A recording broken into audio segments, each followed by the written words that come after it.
કેમ છો તમે બધા? આઈ હોપ કે તમે બધા મજામાં ને મજામાં જશો. તો તમારું સ્વાગત છે અમારા પાર્ટ 2 માં. તો અમે બધા બેઠા હતા અખિલભાઈના ભાઈબંધ દોસ્તાર પાસે. તો અખિલભાઈ એમ કહેતા હતા આ ભાઈ છે ઉનાના ડોન, તો એને ઝૂમ કરીને વિડીયો લ્યો.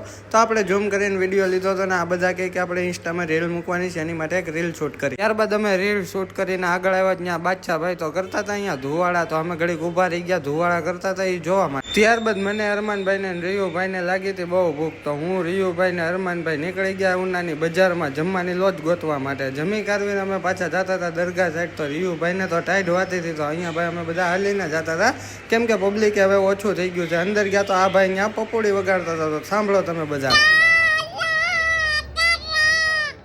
ત્યારબાદ અમે અંદર દરગાહ પાસે ગયા તો અહીંયા આવી ગયા હતા શિવાભાઈ કુંડલાથી ને એના 2-3 ભાઈબંધ દોસ્તાર એની હારે આવ્યા હતા. તો અમે બધા અહીંયા વ્લોગ શૂટ કરતા હતા. તો અહીંયા દરગાહ પાસે ભાઈ કોઈ પબ્લિક જોવા ન મળ્યું. તમને વિચાર આવ્યો કે કેમ ભાઈ કોઈ પબ્લિક નથી? તો અમે પબ્લિકને ગોતવા નીકળ્યા. પબ્લિક બધું તો અહીંયા જ હતું જ્યાં કવાલીનો પ્રોગ્રામ ચાલતો હતો. ત્યાં કવાલીનો પ્રોગ્રામ પણ બહુ માશાલ્લાહ ચાલતો હતો. ને ભાઈ કવાલી કોઈક માશાલ્લાહ હતા. જો તમને પણ સંભળાવું કવાલી, તો તમે બધા સાંભળો.